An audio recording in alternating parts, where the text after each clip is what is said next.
നമസ്കാരം, ഒരിക്കൽ കൂടി സ്വാഗതം ഫുട്ബോൾ കിക്ക് എന്ന യൂട്യൂബ് ചാനലിലേക്ക്. എന്തായാലും നിങ്ങൾ ഇതുവരെയായിട്ടും ചാനൽ സബ്സ്ക്രൈബ് ചെയ്യാതെയാണ് പകുതി പേരും വീഡിയോ കണ്ടുകൊണ്ടിരിക്കുന്നത് കൊണ്ട് തന്നെ ദയവായി സബ്സ്ക്രൈബ് ചെയ്ത് വീഡിയോ കാണാൻ ശ്രമിക്കുക.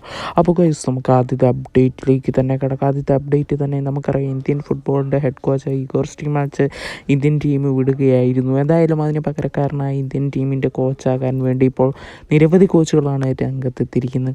എന്നാലിപ്പോൾ ലേറ്റസ്റ്റായിട്ട് വന്നിരിക്കുന്നത്, മുൻപ് ISL പരിശീലിപ്പിച്ചിട്ടുള്ള കോച്ചായ അന്റോണിയോ ഹെർവാസ് ഇന്ത്യൻ കോച്ചാകാൻ വേണ്ടി ഇപ്പോൾ എഗ്രിമെൻറ്റ് കൊടുത്തിട്ടുണ്ടെന്നും ആപ്ലിക്കേഷൻ കൊടുത്തിട്ടുണ്ടെന്നാണ് നമുക്കറിയാൻ സാധിച്ചിരിക്കുന്നത്. എന്തായാലും അന്റോണിയോ ലോപ്പസ് ഇന്ത്യൻ ടീമിൻ്റെ കോച്ചാകുന്നതിനെ പറ്റിയുള്ള നിങ്ങളുടെ അഭിപ്രായങ്ങൾ കമൻറ്റ് ബോക്സിൽ തന്നെ അറിയിക്കുക. ISL താരം പരിശീലിപ്പിച്ച ടീമുകളെല്ലാം മികച്ച പ്രകടനം കാഴ്ചവെച്ചിട്ടുണ്ടായിരുന്നു. എന്തായാലും വരും ദിവസങ്ങളിൽ ഇന്ത്യൻ കോച്ചിനെ കുറിച്ചുള്ള കൂടുതൽ അപ്ഡേറ്റുകൾ പുറത്തു വരുമെന്ന് തന്നെ നമുക്ക് കരുതാം. അപ്പോൾ ഗൈസ്, അടുത്ത അപ്ഡേറ്റിലേക്ക് കിടക്കാം. കേരള ബ്ലാസ്റ്റേഴ്സിനെ കുറിച്ച് തന്നെയുള്ള അപ്ഡേറ്റാണ് പറയാൻ പോകുന്നത്. കഴിഞ്ഞ ദിവസം കേരള ബ്ലാസ്റ്റേഴ്സ് പ്രീ സീസൺ മത്സരം തായ്ലൻഡിൽ വെച്ച് ഒരെണ്ണം നടത്തിയിട്ടുണ്ടായിരുന്നു.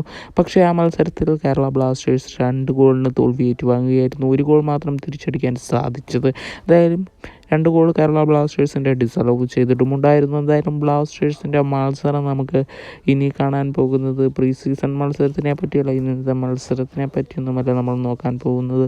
എന്തായാലും നമ്മൾ ഡുറൻ കപ്പ് മത്സരത്തിൻ്റെ ഡീറ്റെയിൽസ് പുറത്തു വന്നിരിക്കുകയാണ്. മത്സരവും സമയം അതേപോലെ തന്നെ ഏത് ചാനലിൽ കാണാമെന്നെല്ലാം നമ്മൾ പറയുന്നുണ്ട്. ഡേറ്റ് എല്ലാം നമ്മൾ പറയുന്നുണ്ട്. ഓഗസ്റ്റ് 1-ാം തീയതി കേരള ബ്ലാസ്റ്റേഴ്സ് മുംബൈ സിറ്റി FC-യോട് 7 മണിക്ക് ഏറ്റുമുട്ടും. അതേപോലെ തന്നെ ഓഗസ്റ്റ് 4-ാം തീയതി കേരള ബ്ലാസ്റ്റേഴ്സ് പഞ്ചാബ് FC-യോട് 4 മണിക്ക് ഏറ്റുമുട്ടുകയാണ്. അതേപോലെ തന്നെ ഓഗസ്റ്റ് 10-ാം തീയതി കേരള ബ്ലാസ്റ്റേഴ്സ് CSF എന്ന് പറയുന്ന ടീമുമായിട്ട് ഏറ്റുമുട്ടുകയാണ്. എന്തായാലും 3 മത്സരങ്ങളാണ് ബ്ലാസ്റ്റേഴ്സ് കളിക്കുന്നത്. എന്തായാലും കൂടുതൽ അപ്ഡേറ്റുകൾ നമുക്കറിയാൻ സാധിച്ചിരിക്കുന്നത്, കേരള ബ്ലാസ്റ്റേഴ്സിൻ്റെ എല്ലാ മത്സരങ്ങളും അതേപോലെ ഡുറൻ കപ്പ് മത്സരങ്ങളെല്ലാം നിങ്ങൾക്ക് TV-യിലൂടെ ലൈവായിട്ട് കാണാൻ സാധിക്കുന്നതാണ്. എന്തായാലും സ്റ്റാർ സ്പോർട്സിൻ്റെ അതോ അല്ലെങ്കിൽ സോണി ലൈവ് ചാനലിലൂടെ നിങ്ങൾക്ക് മത്സരങ്ങൾ കാണാൻ